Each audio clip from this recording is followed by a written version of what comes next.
Hello, everybody. Happy Friday. Happy first Friday of fall. I don't know about you, but I love the fall. I could not be more excited for fall. And I live in Washington, D.C., and we have a beautiful fall day, which I'm going to go out and enjoy as soon as we are done. Hello, everybody. My name is Mary Abijay, and I would like to welcome you to the Friday 15. This is our weekly live broadcast where we go, live for 15 fast and furious minutes to talk about workplace and career success. So thank you for joining me. Please, in the comment box, share your thoughts, share your ideas, or just say hello. And if you are excited about fall, I am also excited for my topic today. My topic is the itch to snitch. And I'm calling it my topic, but really today is a special edition, as we do every last Friday of the month, of Cubicle Confidential, the weekly advice podcast that I host with the amazing Chris DeSantis. And today's topic is, as I said, the itch to snitch. And this is really about, is it ever okay to rat someone out at work? What's the difference between being a tattletale or a whistleblower? And when, if ever, is it appropriate to report the misdeeds of others? In other words, when can you throw someone else under the bus? Should you? And if you should, how should you do it? So with that, I'd like to introduce to you my Cubicle Confidential podcast host, the amazing organizational consultant and international speaker, Mr. Chris DeSantis. Hello, Chris. How are you? Hi, Mary. How you doing? It's good to see you again. I'm doing well, nice. thank you. On a lovely day here in Chicago as well. Oh, I'm jealous. All right. So, Chris, for our listeners who haven't heard it yet, because it's not released, next week we actually have a full episode on this. And there was so much to talk about the itch to snitch that I thought it'd be fun for us to do a little pre-talking about it here on Cubicle, on the Friday 15's edition of Cubicle Confidential. All right. So, first of all, Chris, Yes. Throw the first question to you. Please tell us and tell our good listeners and viewers on LinkedIn, what is the difference between being a snitch, a tattletale, or a whistleblower? Oh, that's good. Okay, well, first off, what they have in common? Well, they're all cultural taboos.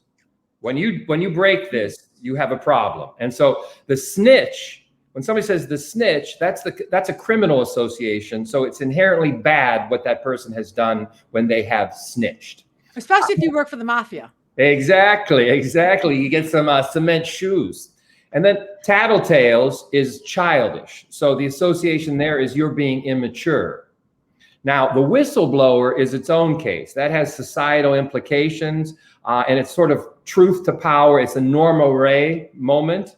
And I think the problem there is that it's very good from afar, but to live through the experience, I think is very hard for the person who does that. In fact, we can refer to that because there was a study done in the New York Times on whistleblowers and what happened to them. Yeah. Oh, interesting. And it's interesting as you were talking about the difference of the three. When I think of a snitch, I think I snitched to sort of save my own skin. It's all about me, right? Yeah. And when I tattletale, I'm usually doing that to get someone else in trouble. So it's all about like them and my need to see them in pain or suffer. And when we whistleblow, it's really about saving something larger than us, isn't it? Yes. And that's where, in fact, the New York Times pointed that out. It's really about your own moral code informs your behavior, but the consequences are robust. I love it. So let me give you a couple of situations and you tell me, and in the chat box, folks, go ahead and chat in your ideas. So I'm going to give you a couple of scenarios and you tell me if it's snitching, whistleblowing, or tattletaling. Okay. Someone on your team is taking longer lunches than they're supposed to. Whistleblowing, tattletelling, or snitching? Ooh, it's going to be, that's a toss-up. I think it's again, to your point, if we use your model, you're snitching if you don't get to do it. You're tattletaling if they're getting away with it. So I think they are tattletaling. And again, I think this is I think it's a tattletale too. I do too. All right. Someone is supposed to show up at an event and they didn't show up. And it was an important event that everyone was required to go to. Snitch, tattletale, or whistleblowing? Oh, I think that's a tattletale. That's a tattletale. Getting wasted at a conference. Well, that's interesting. That could go either way because, again, the scale of the wasting. I have a story about that. But in this case, I think it's It could be a snitch. I say this because I had this experience once. They hired this guy. It's a real fast story. They hired this guy. They flew him in for this conference, and the conference was it was an important job, and he was there with these at a wine tasting with 300 people at a wine tasting. Well, this is his first day on the job. He got trashed. Not only did he got trashed, he hit on everybody there. And so Congressman? So several people quietly told the partner in charge that this guy's grabbing me, and so that was tattletaling and snitching, but it was relevant because he did it to everyone. He did it to me, and so I didn't tell anybody, but I thought, well, this is odd. But they got rid of him the next day. Oh, that's funny. What about if your boss is using company funds for personal consumption? Oh, yeah. And we're talking a lot of it. You know that's a whistleblower there. That's a whistle. What about if somebody what about if you were gossiping to me about my friend Tasnim, who is here on this podcast, and I tell Tasmin what you said about her? Is that snitching or tattletelling? I think that's breaking a confidence. So it's interesting because then you just eliminated trust. It's interesting you brought up this word gossip, because I think we do gossip. And by the way, I think that's a human thing to do. That's how you pass on information. We're wired for that. It's sharing the gossip is the problem. And I think that's a tattletale. I love it. All right. So now, when is it ever appropriate to escalate, or to, whether we call it snitching or tattletelling or whistleblowing? When is it appropriate to essentially escalate what somebody else is doing or not doing to the powers that be or to somebody else?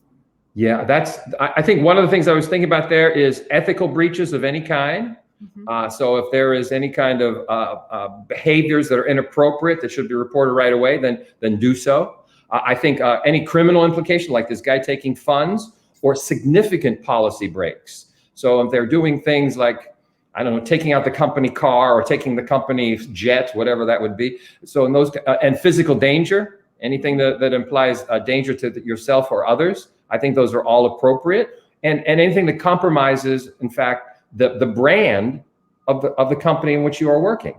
Yeah. And so when is it not appropriate, in your opinion? Yeah, I think when you're being petty. Yeah. I think when, we all get angry with people and we say, boy, if anybody knew about her, boy, that would change everything. So I think when the context warrants, you have to think about the context and outside of the reasons, to think about how you would feel if it were reversed. Yeah. Yeah. I like to think about, like, when you are, understanding when you're going to snitch is like, I sum it up when their actions are going to damage other people, right? As you said, other people, or damage the company, or severely damage the project, or things like that. When there's going to be damage, I think that is a time where you would consider escalating.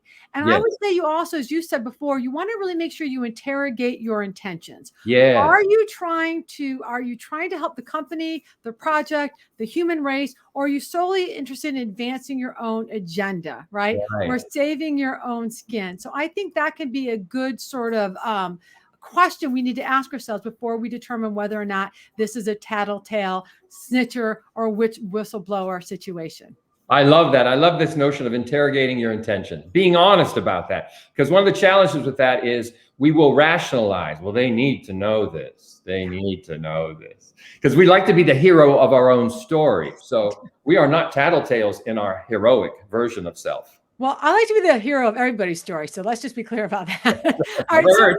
So if you're going to escalate, so let's say you have a situation where you think actually warrants escalating, and let's start with something a little less, like, let's say somebody is like plagiarizing, or they're not doing their job right, or they're not fulfilling their due responsibilities, something that's not unethical, but it's just like not good for the company or the project. How would you go about escalating? Well, I think the first course of action is to address the person who's doing the violation. If the violation isn't in any way significant, meaning to this point, they're plagiarizing, or they're taking pads and pencils from these, whatever they're doing. That is, if it's of scale, you approach, what's going on here? What's happening here? Why are you doing this? Stop it.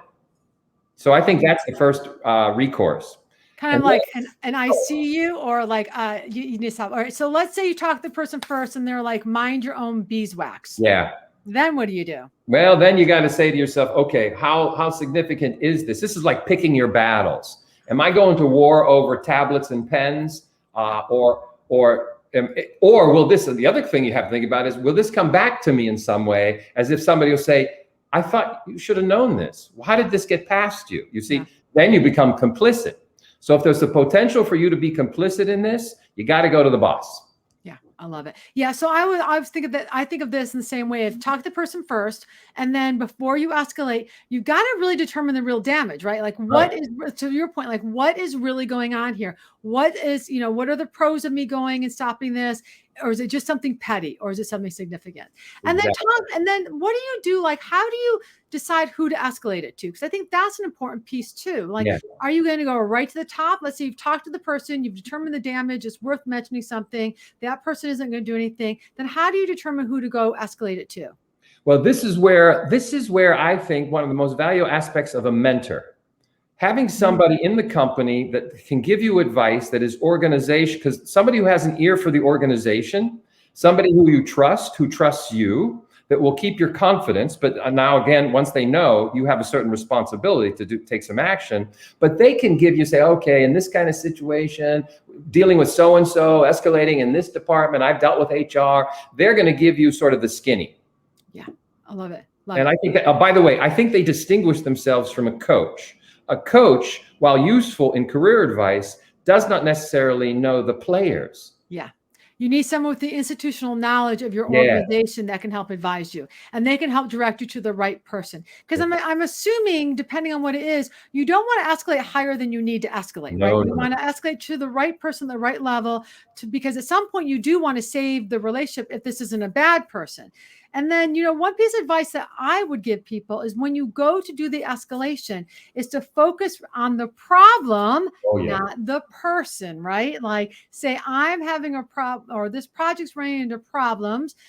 Chris is falling down a little bit on the job, what I'm going to say about you. And I'm Right. really concerned with making sure that this project goes forward. Right. Because we don't want to trash talk the other person, right? We want to solve it. What would you say to that? Well, I'm with you on that. If you can, you're looking at what is happening in this event. So, for instance, plagiarizing has a repercussion.